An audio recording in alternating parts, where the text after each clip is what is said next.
Hello friends, I welcome you all to my YouTube channel CA Rahul Agarwal classes. Friends, आज की class में हम लोग डिसोल्यूशन ऑफ पार्टनरशिप फर्म के प्रैक्टिकल क्वेश्चंस डिस्कस करेंगे। टीएस ग्रेवाल की बुक में से करेंगे, बट मैं ये उम्मीद कर रहा हूं कि इससे पहले आप लोगों ने कंसेप्ट्स वाली क्लास देख ली होगी। इसी प्लेलिस्ट में आपको डिसोल्यूशन ऑफ पार्टनरशिप फर्म की कंसेप्ट वाली क्लास मिल जाएगी। पहले सारे कंसेप्ट समझ के आओ, तब इस वीडियो को देखो, वरना कोई फायदा नहीं है, क्योंकि यहां पर तो हम बस प्रैक्टिस कर रहे हैं। उसमें हो सकता है कुछ कंसेप्ट छूट जाए प्रैक्टिस में, कि वो वाला कंसेप्ट इसमें ना लग रहा हो क्वेश्चन में, बट आना तो सब कुछ चाहिए, पेपर में कुछ भी आ सकता है। इस वजह से प्लीज वो क्लास बहुत इंपॉर्टेंट है, पहले वो देख के फिर इधर आना। तो विदाउट वेस्टिंग टाइम चलते हैं क्वेश्चंस पर। प्लीज वीडियो को लाइक, चैनल को सब्सक्राइब और अपने फ्रेंड्स के साथ शेयर जरूर कर दीजिएगा। आइए सबसे पहले पेज नंबर 8.50 पर क्वेश्चन नंबर 16 पर चलिए आप लोग। Pass the journal entries for the following transactions on the dissolution of firm of P and Q after assets other than cash and outside liabilities have been transfer to realisation account. ये कह रहा है हमने सारी assets और liabilities को realisation में already transfer कर दिया है, अब आपको आगे की एंट्री पास करनी है। कहने का मतलब अब आपको वो जो ट्रांसफर ऑफ असेट, सबसे पहले आपका हो गया, जैसे मशीन बेचने का आया पॉइंट, तो ये मत कहना कि पहले मशीन को ट्रांसफर तो कर ले रियलाइजेशन में। They are saying they have already transferred the assets and liability to realisation. अब आप आगे का काम करो, ठीक है। तो पहला पॉइंट क्या है, देखिए नॉर्मल वाले क्वेश्चंस नहीं लिए, आपको प्रैक्टिस करनी है, इस वजह से जो इंपॉर्टेंट है सिर्फ वो ले रहे हैं। स्टॉक ₹2 लाख, पहला पॉइंट कहता है स्टॉक 2 लाख रुपए का है। P took over 50% of the stock at 10% discount. P कौन है? फर्म का पार्टनर है। आधा स्टॉक पी ने ले लिया 10% डिस्काउंट पर। Remaining stock was sold at a profit of 25% on cost. मतलब हो क्या रहा है, पहले पॉइंट में कहता है स्टॉक टोटल कितना था, स्टॉक था 2 लाख रुपए का, जिसमें से पी ने कितना ले लिया, पी ने लिया है 50% ऑफ द स्टॉक, 50% स्टॉक, मतलब 1 लाख का स्टॉक। किस वैल्यू पर लिया है? 10% के डिस्काउंट पर, मतलब 90,000 पर। Remaining stock was sold at a profit of 25% on cost. दो में से एक तो पी ले गया, बचा कितना? 1 लाख। ये हमने बेच दिया, कितने पे बेच दिया? 25% प्रॉफिट पर बेचा, मतलब 25% ऑफ 1,25,000 होता है, तो 1,25,000 रुपए में बेचा होगा। समझ में आ गई बात? 1 लाख की चीज 1,25,000 में बेच दी, ये ले गया पी। अब क्या एंट्री करेंगे इसकी? पी हमारा पार्टनर है, पार्टनर कोई एसेट लेके जाएगा, उसकी कैपिटल में से पैसा काटो, तो P's capital account debit to realisation account. ठीक है, रियलाइजेशन में होती है ना सारी एसेट्स, तो वहीं से लेके जाएगा 90,000। ठीक है, ये ए की पहली एंट्री हो गई। दूसरी कह रहा है 1 लाख वाला असेट, मतलब स्टॉक हमने 1,25,000 में बेच दिया, तो cash account debit to realisation account 1,25,000, 1,25,000। समझ में आ गई बात? ठीक है, नेक्स्ट पॉइंट देखिए। डेटर्स ₹2,25,000 रुपए। डेटर्स कितने के थे? 2,25,000 के। प्रोविजन फॉर डाउटफुल डेट बना हुआ था 25,000 का। 20,000 of the book debts proved bad.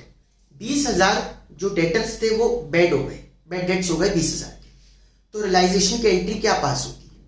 देखिए, ट्रांसफर करते वक्त डेटर असेट साइड में था, तो डेटर तो टू असेट में चला गया था, इन्होंने तो ऑलरेडी ट्रांसफर कर दिया ना।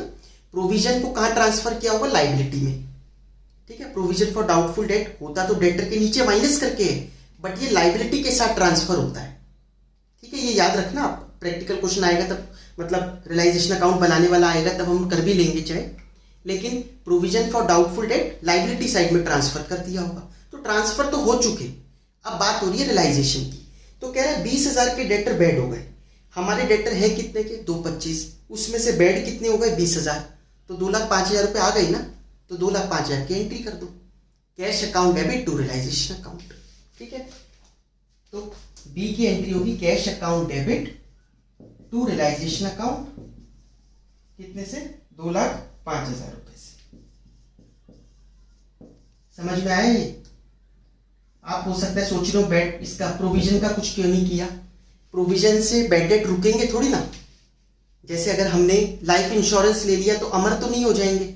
वही चीज है, प्रोविजन बनाया था ठीक है, लेकिन बेड डेट तो हुए ही। वो प्रोविजन तो इसलिए बनता है P&L पर ना इम्पैक्ट जाए बेड डेट्स का, बस इसलिए बनता है। लेकिन फिलहाल अब तो हम रियलाइजेशन की एंट्री पास कर रहे हैं कि पैसा कितना मिला या कितना गया। तो भाई 2,25,000 के डेटर खड़े थे, 20,000 वालों ने मना कर दिया, तो सीधी सी बात है पैसा 2,05,000 आएगा। ठीक है। Land and building book value 12,50,000 रुपए, sold for ₹15 lakh through a broker who charge 2% commission. Land and building जिसकी बैलेंस शीट में वैल्यू 12,50,000 लिखी थी, वो 15 लाख में बिक गया, एक ब्रोकर के थ्रू बिकवाया और उसने 2% कमीशन चार्ज किया है। ठीक है, 15 लाख में बिकवाया, 2% 15 लाख का निकाल लो, कितना हो गया? 30,000 रुपये हो गया। तो देखिए उसकी कमीशन काटेगा वो, जैसे 15 लाख रुपए में उसने बिकवाया, तो जब वो पैसा आएगा सामने से तो वो अपनी कमीशन काट के बाकी हमें पेमेंट कर देगा। तो क्या एंट्री होगी? कैश या बैंक अकाउंट डेबिट, तो bank debit to realisation account. कितने रुपए आएंगे? 14,70,000। समझ में आ गई बात? 14,70,000 रुपीज आ जाएंगे। नेक्स्ट देखिए, machine book value 6 lakh was handed over to a creditor at a discount of 10%। एक इंपॉर्टेंट एंट्री है। ये कहते हैं मशीन जिसकी बुक वैल्यू 6 लाख थी, क्रेडिटर ले गया, लेकिन क्रेडिटर कितने की मान के लेके गया? 6 लाख का 10% डिस्काउंट, मतलब 6 लाख पे 60,000 कम कर दो, 540 की मान के लेके गया। अब आप देखिए, मैंने आपको कंसेप्ट वाली क्लास में बताया था, असेट और लायबिलिटी आपस में कैंसिल हो रही हो, कोई एंट्री पास नहीं करते। और डिस्काउंट अगर हो क्वेश्चंस में, डिस्काउंट को भी नहीं करते, तो दोनों तरीके से इसकी कोई एंट्री पास नहीं होगी। समझ में आ गया? असेट एंड लायबिलिटी आपस में कैंसिल हो, कोई एंट्री पास नहीं होती। हाँ, अगर कुछ कैश वैश इन्वॉल्व होता, वो कहता कि इतना तो मशीन दे दो और 10,000 रुपये कैश भी दो, तो वो 10,000 रुपये की एंट्री जरूर पास होती। समझ में आई बात? इन्वेस्टमेंट बुक वैल्यू, तो डी में क्या लिखेंगे हम? डी छोड़ के नहीं आना कि नो एंट्री है, लिख के आना है कि नो एंट्री। कभी ये सोचो कि छोड़ के ही आ जाओ, क्योंकि एंट्री तो होनी नहीं, तो मार्क्स कटेंगे, उनको लगेगा आता नहीं था। ई पॉइंट, इन्वेस्टमेंट बुक वैल्यू 60,000 की 125% पर रियलाइज हुई। 125% मतलब 25% ज्यादा पे रियलाइज हुई। ठीक है, तो 60,000 का 25% होता कितना है? 15,000 रुपये, तो 75,000 रुपये में रियलाइज हो रही है। तो सिंपल है, असेट बेचने की entry, cash account debit to realisation, कितने से होगी? 75,000।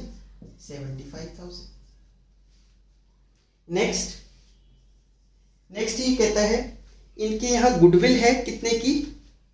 75,000 रुपए की। प्रीपेड फायर इंश्योरेंस है 10,000 रुपए का।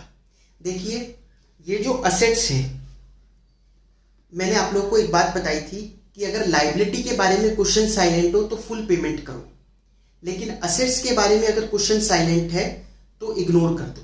इसका मतलब वो बिका नहीं होगा, ये मान लेंगे। समझ में आ गया? लाइबिलिटी के बारे में अगर क्वेश्चन साइलेंट है तो हम मानेंगे पूरी पेमेंट हुई है, क्योंकि कोई भी बंदा अपने 1 रुपये भी नहीं छोड़ता। बट असेट्स के केस में मान लेते हैं कि ठीक है, नहीं बिका होगा, जरूरी नहीं है, इतनी पुरानी चीजें नहीं बिकी होंगी, चलता है। तो गुडविल 75,000 की है, प्रीपेड फायर इंश्योरेंस 10,000 का है, तो ठीक है, कुछ भी रियलाइजेशन नहीं हुआ क्योंकि क्वेश्चन ने कुछ बताया ही। तो एफ पॉइंट में क्या होगा? No entry. ठीक है, एफ पॉइंट में हो जाएगा नो एंट्री। नेक्स्ट है जी, ट्रेड क्रेडिटर्स ₹1,60,000 रुपए। ट्रेड क्रेडिटर्स कितने के, मैं यहां लिख देता हूं, दिख रही है नहीं स्क्रीन? हाँ, 1,60,000 रुपए के टोटल ट्रेड क्रेडिटर्स हैं। Half of the trade creditors accepted plant and machinery at an agreed valuation of 54,000 and cash in settlement of their claim after allowing a discount of 16,000। आराम से पढ़ो। आधे क्रेडिटर्स, 1,60 में से आधे मतलब 80,000 वाले creditors accepted plant and machinery of 54,000। एक तो उन्होंने प्लांट एंड मशीनरी एक्सेप्ट कर ली कि 54,000 की, तो मैं ये मान रहा हूं प्लांट एंड मशीनरी क्रेडिटर ने कहा, और and cash in settlement of their claim after allowing discount of 16,000 रुपए, और बचे हुए में भी 16,000 रुपए उन्होंने डिस्काउंट दे दिया। तो 80 में से 54 की तो वो यही मान गए, तो बचे कितने 26,000। 26,000 में उन्होंने 16,000 का डिस्काउंट दिया, तो हमें पेमेंट करनी कितनी पड़ी? पेमेंट तो केवल 10,000 रुपये करनी पड़ी हमें। ठीक है, अब प्लांट एंड मशीनरी, अब कंसेप्ट पे चलो। असेट और लाइबिलिटी आपस में कैंसिल हो रही है, क्योंकि प्लांट एंड मशीनरी दी ना, कोई एंट्री नहीं। 16,000 का डिस्काउंट दिया, कोई एंट्री नहीं। हाँ, पेमेंट करी, उसकी एंट्री होगी। रियलाइजेशन टू कैश 10,000 रुपए। ठीक है, अब बचे हुए क्रेडिटर्स, पहले बचे हुए कर लेते, हो सकता है कंबाइंड एंट्री पास करें हम। तो 80,000 के क्रेडिटर और बच गए। उसके लिए क्या बोला? Remaining creditors were paid 90% in final settlement. 90% payment करी, तो 90% इसका होता है 72,000। तो 72,000 और 10,000 मतलब 82,000 रुपीज की पेमेंट हो रही है क्रेडिटर को। सीधी बात ये है। तो realisation account debit to cash account 82,000 rupees, ये एंट्री हम पास कर देंगे। समझ में आ गई बात? ठीक है, ये इंपॉर्टेंट क्वेश्चन था। इसी तरीके का आप लोग एक और क्वेश्चन देखिए, क्वेश्चन नंबर 15। अच्छा, इस क्वेश्चन में एक वर्ड यूज होएगा कंटिंजेंट लायबिलिटी। आपको कंटिंजेंट लायबिलिटी का मतलब मालूम है क्या होता है? कंटिंजेंट लायबिलिटी वो लायबिलिटी होती है जिसकी कोई श्योरिटी नहीं होती कि ये पे करनी भी है या नहीं करनी। इसलिए कंटिंजेंट लायबिलिटी को बैलेंस शीट में नहीं दिखाया जाता, इसको लायबिलिटी साइड में नहीं दिखाया जाता। क्या एग्जांपल हो सकता है? जो हमारे अगेंस्ट केसेस चल रहे हैं, ठीक है, जो हमारे अगेंस्ट केसेस चल रहे हैं वो एक कंटिंजेंट लायबिलिटी है। क्यों? क्योंकि अभी पता ही नहीं कि अगर हम हारे तो ही पैसे देने होंगे, जीत गए तो 1 रुपए भी नहीं देना होगा। ठीक है। अच्छा, एक तरीके की और कंटिंजेंट लायबिलिटी होती है जो इस क्वेश्चन में इन्होंने डिस्कस कर रखी है। वो क्या है? आप लोगों ने 11th क्लास में चैप्टर पढ़ा था बिल्स ऑफ एक्सचेंज। ठीक है, हमने जब बिल बनाया किसी अपने डेटर के अगेंस्ट, उस बिल के 4 तरीके होते हैं यूज करने के। एक तो होता है अपने पास रिटेन कर लेना, उसमें से एक था डिस्काउंट करवा लिया बैंक के पास जाके। तो बैंक को आज ही बैंक ने क्या किया, हमने बिल बैंक के पास रख दिया, हमने कहा भाई इसमें तो 3 महीने लिखे लेकिन हमें तो पैसे की आज ही जरूरत है। तो बैंक ने पैसे दे दिए, थोड़े बहुत अपनी कमीशन काट के पैसे हमें मिल गए। अब ये हम लोग कंटिंजेंट लायबिलिटी मानते हैं। क्यों कंटिंजेंट लायबिलिटी? 3 महीने बाद अगर हमारा जो डेटर है वो बैंक में नहीं पहुंचा पैसे देने के लिए, तो बैंक वाले हमारे डेटर को, जिसको हम वाई बोलते थे, उसको ढूंढने के लिए नहीं निकल जाएंगे कि चलो उसको ढूंढते हैं। नहीं, वो उन्होंने किस पे ट्रस्ट किया था? हम पे। वो हमारे अकाउंट से पैसा काट लेंगे 3 महीने बाद कि आपका वो बंदा आया नहीं, हम आपके अकाउंट से काट रहे हैं। तो लायबिलिटी किसके सिर आएगी? हमारे। तो ये एक तरीके की कौन सी लायबिलिटी है? कंटिंजेंट। क्योंकि हो सकता है वो बंदा ना पहुंचे, तो ये कंटिंजेंट लायबिलिटी मानी जाती है। समझ में आ गई बात? आइए डिस्कस करते हैं 15th क्वेश्चन का पहला point. There was a contingent liability in respect of bills discounted but not matured rupees 18,500। An acceptor of 1 bill, ठीक है, तो पहले क्या लिखा? पहली लाइन में 18,500 के ऐसी बिल्स डिस्काउंटेड करवा रखे थे हमने बैंकों के पास। टोटल मिलाके कितने के बिल थे वो? 18,500। अब उसमें 10 बिल हो, 20 बिल हो, 4 बिल हो, कितने भी हो। An acceptor of 1 bill of 2500, उनमें से एक बिल का एक्सेप्टर कितने का बिल था उसका? 2500 का, बिकेम इंसॉल्वेंट, वो इंसॉल्वेंट हो गया। एंड 50 पैसा इन अ रुपी वॉज रिकवर्ड, और उससे 50 पैसा इन अ रुपी मतलब 50% ही रिकवर हो पाया। The liability of the firm on account of bill discounted and dishonoured has not been so far recorded. और ये जो लायबिलिटी है ये अभी तक हमने रिकॉर्ड नहीं की थी, तो कंटिंजेंट तो वैसे रिकॉर्ड नहीं थी। अब हम इसकी पेमेंट कर रहे हैं, अनरिकॉर्डेड लायबिलिटी की पेमेंट हो रही है। देखिए, बैंक वाले तो एक नहीं सुनेंगे हमारी, वो तो पूरा पैसा काट लेंगे अकाउंट से। तो 15th क्वेश्चन के ए पार्ट में पहली एंट्री क्या होगी? Realisation account debit to bank account. Bank वाले तो हमारा पूरा पैसा काट लेंगे 2500 रुपए, क्योंकि हमारा वो बंदा बैंक के पास पहुंचा ही नहीं पहुंचा ना। अब उसके बाद क्या होगा?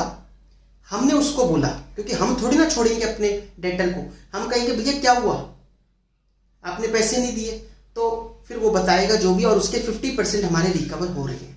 तो 50% रिकवर हो रहे हैं, तो जो भी मिल रहा है bank account debit to realisation account 1250 1250 रुपए। समझ में आई बात? रियलाइजेशन टू बैंक क्यों किया? अनरिकॉर्डेड लाइबिलिटी की पेमेंट मैंने कंसेप्ट वाली क्लास में बताया है, रियलाइजेशन टू कैश ही होती है, तो वही करिए। There was a contingent liability in respect of a claim for damages of 75,000। ठीक है, एक और क्लेम फॉर डैमेजेस की कंटिजेंट लाइबिलिटी थी, कितने की? 75,000 की। Such liability was settled for 50,000 and was paid by partnership. अब उसकी हमने कहा सेटलमेंट, अब फॉर्म बंद कर रहे हैं, उसको बताओ भाई क्या करना है, हिसाब ले दे के खत्म करो। तो 50,000 रुपए दे रहे हैं, किसने दिए? लेकिन शिव ने दिए। ठीक है, हम शिव की कैपिटल बढ़ा देंगे। समझ में आ गया? तो एंट्री क्या बनेगी? Realisation account debit to Shiv's capital. कितने रुपए से? 50,000 रुपए दिए शिव ने, उसकी कैपिटल 50,000 रुपए से बढ़ा दो। ठीक है, कई लोगों को ये डाउट आता है, उसने तो दिए तो उसकी कैपिटल कम हो गई होगी। उसने अपनी कैपिटल में से थोड़ी ना दिए, उसने अपने पर्सनल में से दे दिए, फंड में से, तो उसकी कैपिटल बढ़ा देंगे ना कि आपने फर्म का खर्चा दिया।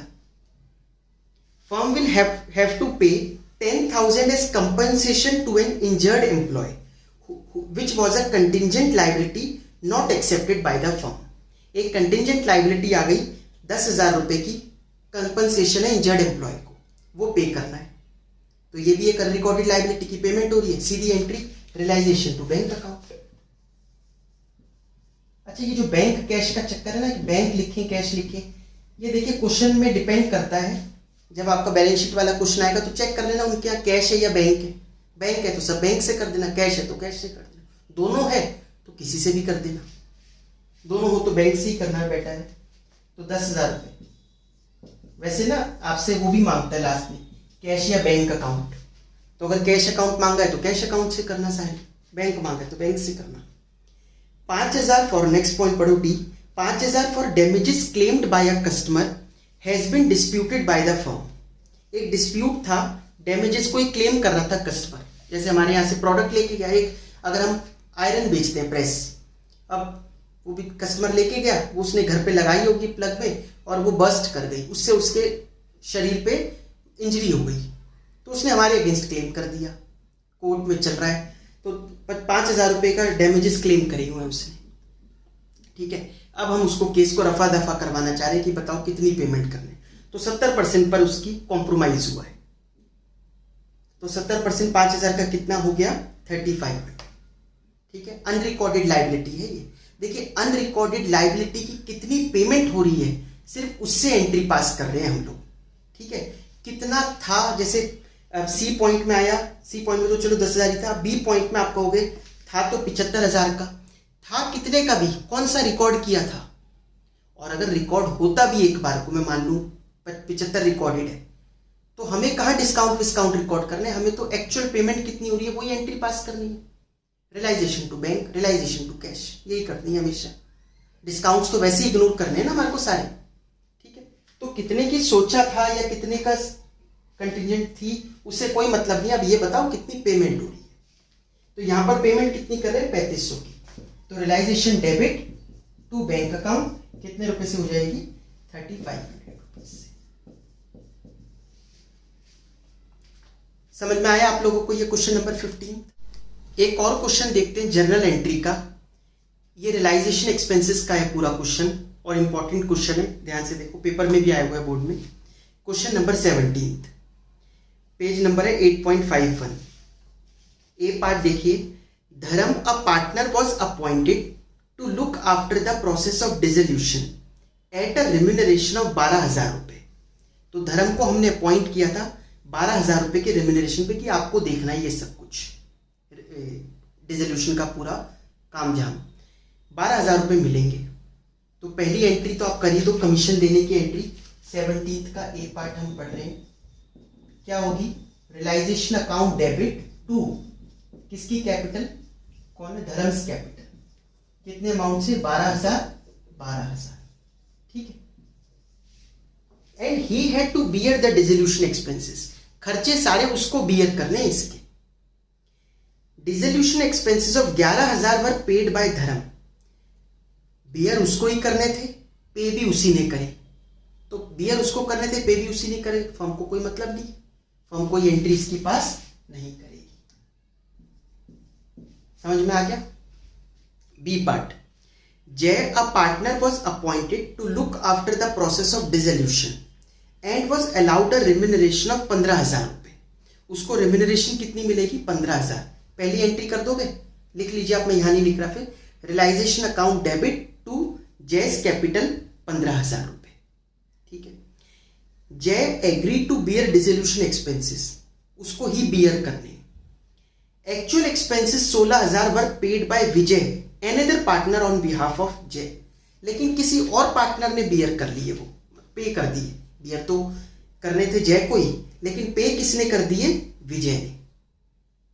तो जय की कैपिटल काट के विजय को पैसा ट्रांसफर कर देंगे। Jay's capital account debit to Vijay's capital account. Vijay बेचारे की क्या गलती, उसने बस किसी और की हेल्प करी थोड़ी देर के लिए, तो उसकी कैपिटल बढ़ा दो और किसकी काट लो? जय की। तो Jay's capital account debit to Vijay's capital account. समझ में आ गया? कितना? 16,000 रुपए। C point, Deepa a partner was to look after the process of dissolution and for this work she was allowed a remuneration of 7,000 रुपए। तो realisation debit to Deepa's capital 7,000। Deepa agree to bear dissolution expenses, bear उसको ही करने हैं। Actual expenses 6,000 were paid from the firms bank account, लेकिन पे किसने कर दिया? फर्म ने। तो फर्म का तो टू बैंक हो गया, बैंक कम हो गया ना, तो टू बैंक, लेकिन फर्म किस पर डाल देगी ये खर्चा? नाम क्या है? दीपा पर। तो Deepa's capital account debit to bank account. ठीक है, 6,000। D point, Dev a partner agree to do the work of dissolution for 7,500। तो realisation account debit to Dev's capital 7,500। He took away stock of the same amount for as his commission, लेकिन वो stock ले गया। ठीक है, stock हम realisation के debit side में लिखते हैं, टू असेट्स में। स्टॉक लेके जा रहा है तो क्रेडिट साइड पे लेके जाएगा, मतलब उसकी कैपिटल काटेंगे। सीधी बात ये है, कोई हमारा स्टॉक लेके जा रहा है तो उसकी कैपिटल कटेगी, क्योंकि हम तो उसकी कैपिटल बढ़ाने को तैयार थे। पहली एंट्री मैंने क्या बोला? Realisation account debit to Dev's capital 7,500, तो उसकी कैपिटल तो बढ़ा ही दी थी, लेकिन फिर भी वो कुछ सामान लेके जा रहा है, तो फिर Dev's capital account debit to realisation, क्योंकि पार्टनर अगर कोई एसेट लेके जाता है तो यही एंट्री होती है। अब ये एंट्री आपस में कट रही है एक दूसरे से, है ना? Realisation to Dev capital to realisation, तो आप नो एंट्री कर दो, ना कुछ लेना ना कुछ देना। उसकी कमीशन बनी थी, उसने कहा मैं ये स्टॉक उठा के लेके जा रहा हूं, तो ना कुछ लेना ना कुछ देना, खत्म करते हैं। अदरवाइज दोनों एंट्री साथ में पास कर दो। E, Jeev a partner agree to do the work of dissolution for which he was allowed a commission of 10,000। तो realisation account debit to Jeev's capital 10,000। He agree to bear dissolution expenses, उसको ही bear करने हैं। Actual expenses paid by Jeev were 12,000। These expenses were paid by Jeev by drawing cash from the firm, लेकिन ये firm के cash में से दे दिए, तो फर्म का तो टू कैश हो गया, फर्म किस पे डाल देगी? जीव पर। तो Jeev's capital account debit to cash account. कितना? 12,000। समझ में आया? Last entry, a debtor of 8,000 already transfer to realisation agree to pay the realisation expenses of 7,800 in full settlement of his account. इसको अगर आप अलग तरीके से समझो, 8,000 रुपए वाला डेटर कह रहे हैं मैं 7,800 रुपीज दे दूंगा। ओके, 7,800 रुपीज मतलब दे रहा है, तो असेट रियलाइज होने की एंट्री क्या होगी? Cash account debit to realisation 7,800। अब एग्जैक्टली ये कोइंसिडेंस था कि रियलाइजेशन का एक्सपेंसेस भी 7,800 ही है, तो रियलाइजेशन एक्सपेंस की एंट्री क्या होती है? पहले केस में जब फर्म को ही बियर करना हो, पे भी फर्म को ही करना हो, क्योंकि इसमें तो वही है ना, और कुछ तो लिखा नहीं, तो उसमें होती है रियलाइजेशन टू कैश 7,800। तो कैश टू रियलाइजेशन और रियलाइजेशन टू कैश ये तो आपस में कट रही है। जैसे फॉर एग्जांपल ऐसा क्यों हुआ होगा?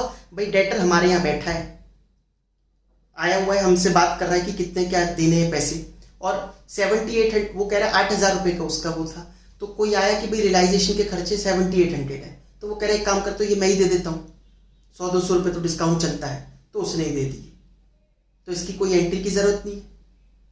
ठीक है, वो खर्चा ही क्यों रिकॉर्ड करे जब हमने दिया ही नहीं? अदरवाइज दो एंट्री कर लो जो मैंने बताई, cash to realisation, realisation to cash. समझ में आ गया आप लोगों को? ये हम लोगों ने जर्नल एंट्रीज के क्वेश्चन कंप्लीट कर लिए। ठीक है, अब हम चलते हैं इसके कुछ लेजर बनाने वाले क्वेश्चंस पर, जिसमें हमें realisation account, partners capital, cash वगैरह बनाना होगा। तो आइए आप देखो पेज नंबर 8.56 पर question number 29। Yogesh and Naresh were partners sharing profits equally. They dissolve the firm on 1st April. Naresh was assigned to the responsibility to realize the assets and to pay the liabilities at a remuneration of 10,000 including expenses. उसको 10,000 रुपये मिलेंगे, उसमें खर्चे भी उसको खुद ही करने हैं। रियलाइजेशन एक्सपेंसेस को फर्म बियर नहीं करेगी। ठीक है, लिखा है ये साफ साफ। Balance sheet of the firm on that date was as follows. ये हमारे को बैलेंस शीट दे रखी है और नीचे एडजस्टमेंट्स दे रखी है क्या क्या करनी है। तो एक काम करते हैं, एक चीज तो हमें पता ही है कि सबसे पहले हमें सारी असेट्स ट्रांसफर करनी होती है रियलाइजेशन में और सारी लायबिलिटी करनी होती है। असेट्स में कौन कौन सी असेट नहीं करेंगे? देखिए, एक तो हो गया कैश एंड बैंक नहीं करेंगे। ठीक है, मैंने कंसेप्ट वाली क्लास में ये सब बता रखा है। कैश एंड बैंक नहीं करेंगे, अक्यूमुलेटेड लॉसेज नहीं करेंगे, पार्टनर्स कैपिटल, पार्टनर लोन हो तो वो नहीं करेंगे, मतलब पार्टनर से रिलेटेड जो चीजें वो नहीं करेंगे ट्रांसफर। ठीक है, वैसे तो कैपिटल आपको कभी लायबिलिटी साइड पे ही मिलेगी हमेशा, बट बाय चांस किसी पार्टनर की अगर असेट साइड पे दे रखा है, नेगेटिव बैलेंस चल रहा है तो ठीक है। लायबिलिटी में क्या क्या ट्रांसफर नहीं करते? पार्टनर्स कैपिटल, पार्टनर्स लोन और अक्यूमुलेटेड प्रॉफिट्स, इनको हम रियलाइजेशन में ट्रांसफर नहीं करते। ठीक है, तो आइए क्वेश्चन स्टार्ट करते हैं। सबसे पहले सारे असेट्स को ट्रांसफर कर दो realisation account debit to assets account. तो डेबिट में आएगा इसके, पहला है कैश एंड बैंक, नहीं होगा। इन्वेस्टमेंट्स, इन्वेस्टमेंट्स कितनी है? 30,000 रुपए की, कर दीजिए ट्रांसफर। फिर है डेटर्स, डेटर्स है 40,000। प्रोविजन को यहां नहीं करते, प्रोविजन को लायबिलिटी में करते हैं, तो पहले लिख के ही रख लेते हैं क्योंकि वरना ये स्किप होने के चांस रहते हैं, हम भूल जाएंगे। प्रोविजन फॉर डाउटफुल डेट 4,000 रुपए। फिर है बिल्स रिसीवेबल, बिल्स रिसीवेबल हो गया 33,400। एडवर्टीजमेंट सस्पेंस, ये तो पार्टनर्स में चार्ज होता है, मतलब अक्यूमुलेटेड लॉस है ना, तो ये ट्रांसफर नहीं होगा, तो इसको ऐड कर लेते हैं।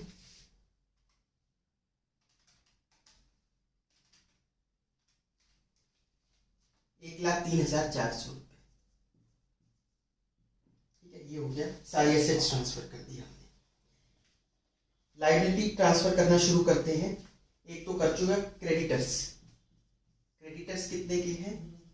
40,000। Bills payable 40,000 again. Loan by Naresh, अब नरेश का लोन है वो तो नहीं करना, लेकिन फिर है मिसेस योगेश का लोन। मिसेस योगेश फर्म की पार्टनर नहीं है, फर्म का पार्टनर तो योगेश है ना, योगेश की वाइफ तो पार्टनर नहीं है, तो उसका लोन ट्रांसफर होगा। समझ में आ रही है बात? पार्टनर का लोन ट्रांसफर करने को मना है, पार्टनर के घर वालों का कहाँ मना है? वो तो हमारे लिए आउटसाइडर ही हो गए ना फर्म के लिए। नेक्स्ट है IFF 8,000 रुपए। इन्वेस्टमेंट फ्लक्चुएशन फंड या इन्वेस्टमेंट फ्लक्चुएशन रिजर्व, इसका क्या करते हैं याद है आपको? अगर काउंटर पार्ट दे रखा है तो ये जाएगा रियलाइजेशन में, काउंटर पार्ट नहीं दे रखा तो नहीं जाएगा। अब इसका काउंटर पार्ट तो दे रखा है, इन्वेस्टमेंट्स दे रखा है ना, तो इसको कहाँ लेके जाएंगे? रियलाइजेशन में, बस लेके जाएंगे और इसके आगे कुछ नहीं करेंगे। 8,000 कैपिटल ट्रांसफर होती है, टोटल कर लीजिए 80,000 प्लस 4,000 प्लस 42,000 प्लस 8,000, तो 1,34,000 रुपीज आ गए। ठीक है, 1,34,000 रुपीज सारी लायबिलिटी का टोटल। अब एक एक करके पढ़ते हैं क्या पॉइंट्स हैं।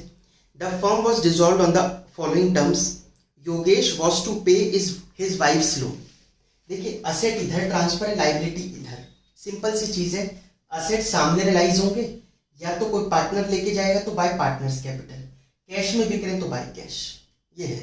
लायबिलिटी इधर है, तो या तो कोई पार्टनर लेके जाएगा तो टू पार्टनर्स कैपिटल, पे कर रहे हैं तो टू कैश, इतना सा है बस। ठीक है, तो आइए शुरू करते हैं। Yogesh to pay his wife's loan. अब योगेश की वाइफ का लोन इधर है तो इधर होएगा टू, हम योगेश की कैपिटल बढ़ा देंगे क्योंकि वो फर्म की लायबिलिटी पे करने को तैयार है। वो कह रहे हैं मैं अपनी वाइफ का लोन खुद पे कर दूंगा, तो लायबिलिटी, फर्म की लायबिलिटी पार्टनर लेके जा रहा है, रियलाइजेशन टू पार्टनर्स कैपिटल, ठीक है। मिसेज योगेश लोन, ब्रैकेट में लिख दिया करो किस चीज के लिए करते हैं, ठीक है। कितने में लेके जाएगा, अमाउंट नहीं बताया तो बुक वैल्यू पे 42,000। डेटर्स रियलाइज रुपीज 30,000, डेटर्स इधर लिखे सामने रियलाइज होंगे तो बाय बैंक डेटर्स, एक एक करके देखिए क्या कर रहे हैं हम। डेटर्स 30,000 रुपए मैंने यहां पर नीचे लिख लिया, बाय बैंक सीधा 30 नहीं लिखा क्योंकि अभी अगर बाकी एसेट फिर बिकेंगी तो बार बार बाय बैंक लिखता रहूंगा मैं, मनाही नहीं है, आप चाहे 10 बार लिखो, लेकिन बाय बैंक 4-5 बार लिखकर फिर जब बैंक में जाएंगे फिर टू रियलाइजेशन इतनी बार लिखेंगे, तो उससे अच्छा तो एक पूरी लिस्ट ही बना लो ना, एक साथ ही कर देना, ठीक है, बेटर रहता है। Naresh was to take over investments at an agreed value of 26,000 रुपए, ये ठीक है, चलो अभी करते हैं। फिर क्रेडिटर बिल्स पेबल का पॉइंट है, आप पहले ई एफ और जी पढ़ लो।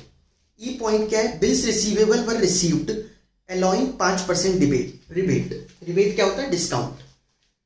तो बिल्स रिसीवेबल 33,400 था, 33,400 पर हम 33,400 पे हमें 5% की रिबेट मिली है, तो 31730 का बिल्स रिसीवेबल रियलाइज होगा, सॉरी बल्कि रिबेट हमने दी है, मतलब ये कहना चाहिए क्योंकि पैसे हमें मिलने हैं तो रिबेट तो हम देंगे ना, तो बिल रिसीवेबल में इतने पैसे आ रहे हैं। आगे debtor previously written off as bad debt paid 15,000 रुपए, एक डेटर जिसको हम राइट ऑफ ही कर चुके थे, मतलब अनरिकॉर्डेड एसेट है, वो रियलाइज हो रही है कितने में, 15,000। अनरिकॉर्डेड हो या रिकॉर्डेड हो, रियलाइजेशन की एंट्री ही पास करनी है हमें तो, ठीक है। मैंने आपको बताया हुआ है कि अनरिकॉर्डेड से फर्क नहीं पड़ता, अब रिकॉर्ड नहीं करने बैठना हमें अनरिकॉर्डेड को, कोई रेक्टिफिकेशन ऑफ एरर नहीं पड़ रही हमें 11th का, अब तो सीधा रियलाइजेशन की एंट्री पास करो, और वो सेम होगी जैसे रिकॉर्डेड वालों की होती है, तो अनरिकॉर्डेड भी इधर ही लिख लें क्योंकि वो भी बाय बैंक ही आएगा, बैंक डेबिट टू रियलाइजेशन ही होगा ना अनरिकॉर्डेड में भी, तो 15,000 रुपए उसको भी इधर ही इकट्ठा कर लिया। अनरिकॉर्डेड एसेट, एक और अनरिकॉर्डेड एसेट थी, वो कितना रियलाइज हो रही है, 10,000 रुपए, ठीक है। पहले वाले अनरिकॉर्डेड में लिख दो चाहे, ठीक है, बैड डेट्स रिकवर्ड ब्रैकेट में लिख दे, ठीक है, ये पॉइंट हो गए। अब इसका टोटल लगा लेते हैं, 30,000 प्लस 31730 प्लस 15,000 प्लस 10,000, तो ये टोटल हो गया 86,730 का, ठीक है। अब जो पॉइंट छोड़े थे वो पढ़ते हैं। Naresh to take investment and agreed valuation of 26,000 रुपए, नरेश इन्वेस्टमेंट ले गया 26 पे, इन्वेस्टमेंट इधर लिखी है तो इधर लेके जाएगा by Naresh capital investment 26,000 rupees. Creditors and bills payable were payable after 2 months but were paid immediately at a discount of 15% per annum। 2 महीने बाद पे करना था हमारे को, बट हमने क्योंकि इमीडिएटली पे किया, फॉर्म डिसॉल्व हो रही है, तो उन्होंने हमें डिस्काउंट दिया। कितना डिस्काउंट दिया, 15%, लेकिन आगे एक चीज लगा दी, पर एनम, 1 साल का 15%। तो हम 1 साल पहले तो नहीं दे रहे उनको पैसे, हम तो बस 2 महीने पहले दे रहे हैं, तो हमें 15% का 2 महीने वाला डिस्काउंट मिलेगा, 15/100 इंटू 2/12, ठीक है। तो ये पेमेंट करते हैं हम इनकी to bank account, creditors and bills payable. Creditor and bills payable है कितने के, 80,000 रुपए के हो गए, 40 है ना, इंटू 15% इंटू 2/12, तो 2,000 रुपए का हमें डिस्काउंट मिला, ठीक है। 80,000 इंटू 15/100 इंटू 2/12, 2,000 रुपए का डिस्काउंट मिला, तो 80 में से 2 का डिस्काउंट हो गया, तो हमें पेमेंट करनी है 78,000 रुपीज की। समझ में आ गया, और कुछ तो पॉइंट नहीं दे रखा। अब लास्ट में हमें क्या चेक करना चाहिए, क्या फर्म की सारी लाइबिलिटी पे ऑफ हो गई या नहीं हुई। अगर नहीं हुई तो हमें बुक वैल्यू पे पे करना है, ये याद रखना। तो चेक कर लो, प्रोविजन तो ये कोई आउटसाइड लाइबिलिटी तो है नहीं जो पे करे। क्रेडिटर हो गया, बिल्स पेबल हो गया, मिसेज योगेश लोन योगेश ले गया था, खत्म। तो 78 ही है मतलब, ठीक है। अब इसमें एक चीज दे रखी है ऊपर, याद होगा आपको, Naresh was assigned the responsibility to realise the assets and pay the liabilities at a remuneration of 10,000 रुपये। तो नरेश को 10,000 रुपये रेम्यूनरेशन देनी है, मतलब कमीशन देनी है। तो क्या एंट्री होगी, realisation debit to Naresh capital, उसकी कैपिटल बढ़ा दो। तो realisation account debit to Naresh capital, 10,000 रुपये बढ़ा दिया। समझ में आ गई बात। अब देख लेते हैं प्रॉफिट आ रहा है या लॉस आ रहा है। क्रेडिट साइड का टोटल करिए, 1,34,000 प्लस 86,730 प्लस 26,000, तो ये हो गया 246,730, 246,730। इधर है 103,400 प्लस 42,000 प्लस 78,000 प्लस 10,000, 2,33,400। तो क्रेडिट ज़्यादा है, प्रॉफिट ही आ रहा है। कितना आ रहा है चेक कर लेते हैं, 13,330 रुपये। तो to profit transferred to partner, पहला कौन है, योगेश, योगेश कैपिटल और नरेश कैपिटल, 13,330 रुपये है। टोटल लगा दो 246,730, 246,730, 13,330 रुपये को बांट दो इक्वली, तो 665, 665 ये बच जाएगा। समझ में आ गई बात आप लोगों को। ये तो करा हमने रियलाइजेशन अकाउंट। आइए नेक्स्ट बढ़ते हैं पार्टनर्स कैपिटल अकाउंट की तरफ। अब पार्टनर्स कैपिटल अकाउंट में क्या होगा, सबसे पहले तो बैलेंसेस लिख लो, बाय बैलेंस ब्रॉट डाउन। कितने बैलेंसेस दे रखे हैं बैलेंस शीट में, 21,000 21,000, दोनों के 21,000 रुपये बैलेंस है। अब आपको कोई भी पहले एक चीज उठा लो, पहले बैलेंस शीट उठा लेते हैं चाहे, वरना रियलाइजेशन उठाना है, दोनों चीजों में से करनी है ना ट्रीटमेंट। बैलेंस शीट में चेक करो, लायबिलिटी साइड में कोई एक्यूमुलेटेड प्रॉफिट्स ऐसे हैं जो सीधा पार्टनर्स कैपिटल में जाने वाले हो। तो एक IFF था, वो तो हम रियलाइजेशन में ले गए थे, 2 बार थोड़ी ना करेंगे, इधर ले तो गए, और तो कुछ है नहीं। असेट साइड पे चेक करो, कोई एक्यूमुलेटेड लॉस है क्या, है। एडवर्टीजमेंट सस्पेंस दे रखा है 1,10,600 रुपये, कर दीजिए इसको राइट ऑफ। तो टू एडवर्टीजमेंट सस्पेंस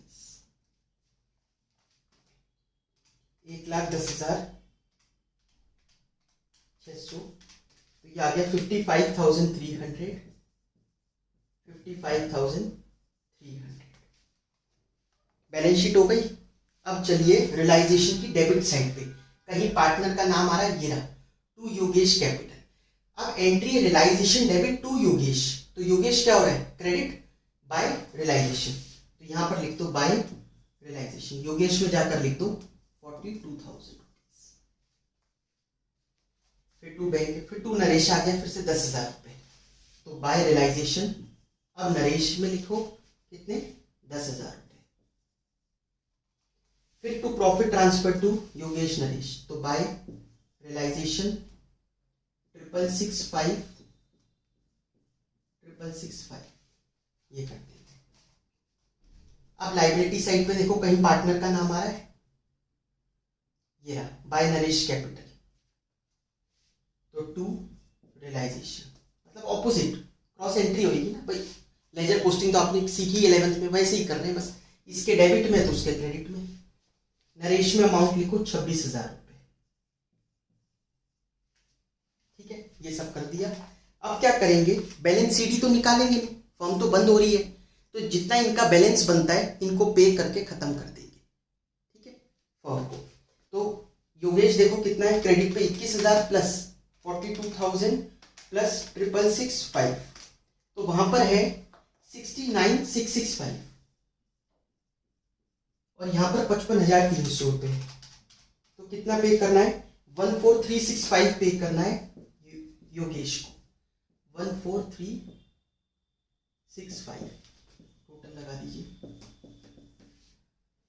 69,665, 69,665, ठीक है। नरेश की बात करते हैं, 21,000 रुपये वहां प्लस 10,000, प्लस 665, वहां पर है 37,665, यहाँ पर ज्यादा दिख रहा है, यहाँ पर कितना है 55,300 प्लस 26,000, तो यहाँ है 81,300, तो 81,300, इसका मतलब इसका क्रेडिट साइड पे आएगा बाय बैंक अकाउंट, उसको घर से लाने पड़ेंगे because partners have unlimited liability, अगर कम पड़ जाते तो घर से लेके आना पड़ता है। तो 43,635 ये आ जाएगा अमाउंट। समझ में आई बात? कैश अकाउंट बनाए, वैसे इसमें पार्टनर्स लोन भी बोला है तो पार्टनर्स लोन भी बना लेते हैं, या पहले कैश अकाउंट देख लो, आप लोग कभी स्क्रीन पे दिखाई ना दे। कैश अकाउंट, सबसे पहले कैश बैंक का बैलेंस बीडी कितना दे रखा है, वो दे रखा है 6,000 रुपए का। अब एक एक करके चलो, पहले रियलाइजेशन में चलते हैं, फिर पार्टनर्स कैपिटल में चलेंगे। रियलाइजेशन, कहीं बैंक आ रहा है, ये रहा टू बैंक 78,000, तो इसके डेबिट में तो इसके क्रेडिट में लिख दो, बाय रियलाइजेशन कितना 78,000। फिर क्रेडिट साइड पे चलो, कहीं बैंक आ रहा है, ये रहा बाय बैंक, तो इसके टू रियलाइजेशन कर दो, कितना 86,730, ये हो गया। पार्टनर्स कैपिटल में चलो, कहीं बैंक आ रहा है, हाँ ये रहा डेबिट में टू बैंक आ रहा है, तो ये बाय किसके है ये अमाउंट, योगेश वाला, तो बाय योगेश कैपिटल 14,365, इधर आ रहा है, हाँ ये रहा बाय बैंक, तो टू नरेश कैपिटल 4,365, ये अमाउंट आ जाएगा। ठीक है, अच्छा अब एक चीज रह गई, लोन बाय नरेश। नरेश ने लोन दिया था, आपको पता होगा कंसेप्ट वाली क्लास आपने देखी है, उसको ना रियलाइजेशन में लेके जाते ना कैपिटल में लेके जाते। ठीक है, उसको डायरेक्टली हम पे करते हैं, Naresh loan account debit to bank account, है ना। तो Naresh loan account debit to bank, bank कम हो रहा है, बाय नरेश लोन, कितने का था नरेश का लोन 44,000 रुपीज का, तो ये हमने उसको पे कर दिया। समझ में आया? आप टोटलिंग कर लीजिए दोनों साइड की, 6,000 प्लस 86,730 प्लस 43,635, तो 136,365 हो गया। 78,000 प्लस 14,365 प्लस 44,000, तो 136,365। ठीक है, 136,365 टोटल आ रहा है इस चीज का। ठीक है, अच्छा इसमें एक चीज होती है, नरेश के केस में मैं आपको बताऊं, जैसे इन्होंने सॉल्व कर रखा है, ऐसे भी कर सकते हो। इन्होंने क्या कहा कि नरेश से पैसे मंगवाने कितने 43,635, समझ रहे हो बात, नरेश से पैसे मंगवाने 43,635 और नरेश को हमें लोन के रूप में पे भी करने हैं 44,000 रुपीज, क्योंकि नरेश ने फर्म को लोन दे रखा था, तो 44,000 वो पे करना है। तो हम 44 उसको पे करें और 43 उससे मंगवाएं, तो इसका मतलब नेट करके पे ही कर दो। समझ में आ रही है बात? तो उसको नेट ऑफ करके पे भी कर सकते हैं हम लोग। ठीक है, फिर से बताओ अगर नहीं समझ में आया। भाई नरेश का लोन था 44,000 का, उसकी पेमेंट करनी थी हमारे को, तो हम कर रहे हैं पेमेंट, लेकिन उससे लेने थे 43,635। लेकिन हो सकता है आप कहो कि आपने तो कहा था पार्टनर लोन को कैपिटल में नहीं डालते। हाँ, कैपिटल में नहीं डालते, मैं अभी भी कह रहा हूं कि ना कैपिटल में डालते ना रियलाइजेशन में डालते। कि कैपिटल में डाल दिया तो उसका वो तो तीसरी लाइन में चला गया। जब पार्टनरशिप एक्ट कहता है आप उसको आउटसाइडर के बाद अगला नंबर पार्टनर लोन का है, तो हम कैपिटल में डाल के उसको बेचारे को और पीछे क्यों धकेले। लेकिन यहाँ सिचुएशन और है, यहाँ पेमेंट करनी थी और पैसे मंगवाने भी थे। ठीक है, पैसे मंगवाने थे इसलिए नेट ऑफ कर दिया, तो नेट ऑफ करने के बाद भी हम पे कर सकते हैं। तो यहाँ पर क्या होगा, यहाँ पर हम बाय बैंक की जगह बाय नरेश से लोन भी लिख सकते थे कि नरेश के लोन से कट गया पैसा, कि उससे बेचारे से नहीं मंगवाते। और अब यहाँ पर फिर हम क्या करते, नरेश लोन को, फिर ये बैंक ये वाला अमाउंट नहीं आता, फिर हम सीधा बाय नरेश लोन की जगह पे क्या कर सकते थे, मतलब नरेश लोन तो आता ही, अमाउंट बदल जाता, इन दोनों का नेट करके आ जाता 44,000 माइनस 43,635, 365 रुपये, वो भी चलेगा। समझ में आ गई बात? और अगर वो करते हम तो लोन अकाउंट कैसे बनाते वो भी देख लो। अगर ऐसा इस तरीके से करते तो लोन अकाउंट कैसे बनेगा वो बता देता हूं। Naresh loan account. लोन एक असेट है या लाइबिलिटी है? लाइबिलिटी के बैलेंस क्रेडिट होते हैं तो by balance BD. Balance sheet में देखिए कितना दे रखा है नरेश का लोन दे रखा है 44,000 का। ठीक है, तो कुछ तो उसकी कैपिटल से कट गया जो उसको नहीं लाने पड़ेंगे। टू नरेश कैपिटल कितना 43,635 और बचा हुआ वो पे कर देगा टू बैंक, मतलब हम पे कर देंगे उसको बचा हुआ जो कि कितना आ रहा था 365 रुपए, वो हमने पे कर दिया। ये टोटल हो गया 44,000। और अगर आप पहले वाले मेथड से चलते वो भी कोई दिक्कत नहीं है, तो आप सीधा टू बैंक 44,000 रुपीज करते, फिर ये टू नरेश कैपिटल नहीं आता। आई होप आप लोगों को ये क्वेश्चन समझ में आ गया होगा। देखिए एक ना इलस्ट्रेशन है, इलस्ट्रेशन 21 पेज नंबर 8.35 पे। मैं आप लोगों को कहूंगा कि करंट अकाउंट वाला क्वेश्चन भी करके देख लो। वैसे डिसोल्यूशन में करंट अकाउंट का कुछ है नहीं। करंट अकाउंट पता है क्या है? खोलते ही बंद हो जाएगा। देखो कंसेप्ट क्या है पहले ये समझो। हमें तो पार्टनर को अल्टीमेटली पे करना है जितना भी उनका फर्म में पैसा लगा हुआ है। अब अगर फिक्स्ड कैपिटल मेथड होगा तो उनके पैसे जो लगे हुए हैं वो दो जगह दिख रहे होंगे। कुछ पैसा उनका कैपिटल में होगा, कुछ करंट में होगा। फर्म तो लास्ट में अल्टीमेटली टू बैंक करके पे ही करना है, तो एक साथ इकट्ठा करके कर लो। ये थोड़ी ना पूछेंगे पार्टनर से आपका कैपिटल का कितना और करंट का कितना है, अलग अलग बताओ। पार्टनर को पे करना है तो एक साथ इकट्ठा करके ही पे करेंगे। तो हम क्या करेंगे, करंट अकाउंट खोलेंगे, बाय बैलेंस बीडी लिखेंगे करंट के बैलेंसेस, और डेबिट साइड पे टू कैपिटल अकाउंट, कैपिटल में ट्रांसफर कर दो सारे पैसे को और फिर उसमें चलाते रहो। फिर आपने कैपिटल में टू कैपिटल करके ट्रांसफर कर दिए, बस वो बंद कर दिया अकाउंट। अब जब कैपिटल बनाओगे तो यहां पर एक बाय बैलेंस बीडी कैपिटल वाला तो आएगा ही अपना जो भी दे रखा होगा। फिर एक और चीज आ जाएगी बाय पार्टनर्स करंट अकाउंट, वो जो अभी आपने टू कैपिटल करा, बस वो बैलेंस इसमें जुड़ गया। समझ में आई बात?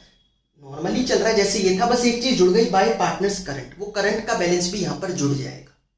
आप देखो इलस्ट्रेशन 21 है, इसमें करंट अकाउंट वाला केस ही लग रहा है जिसमें फिक्स्ड कैपिटल मेथड है। तो एस करंट 20 करंट आपको दे रखा है 30-20, लेकिन सी का करंट असेट साइड पर है 10,000 रुपए। ठीक है, तो आप देखो इन्होंने पार्टनर्स करंट अकाउंट बनाया होगा, बाय बैलेंस बीडी लिखा, ए बी का 30,000 20,000 और टू कैपिटल कर दिया सामने वाली साइड पे, बस खोला और उसको बंद करके ट्रांसफर कर दिया किसमें, कैपिटल में। क्योंकि फर्म कह रही है भाई टोटल बताओ अपना कितना पे करना है आपको, हम उतना पे कर देंगे। लेकिन सी में सिचुएशन अलग थी, उसका टू बैलेंस बीडी पहले असेट साइड पे लिखा, मतलब डेबिट साइड पे लिखा, फिर बाय कैपिटल कर दिया। अब देखो नीचे जब कैपिटल बना रखा है तो उसको ट्रांसफर वाली एंट्री को दिखा रखा है। समझ में आ गया? रिटर्न में करके देखना इस वाले क्वेश्चन को भी। ठीक है, एक तो इलस्ट्रेशन ये 21 है, इसी तरीके का एक क्वेश्चन दे रखा है अपनी बुक में, चाहे वो करके देख लेना, प्रैक्टिस हो जाएगी। पेज नंबर 8.58 पे क्वेश्चन नंबर 32।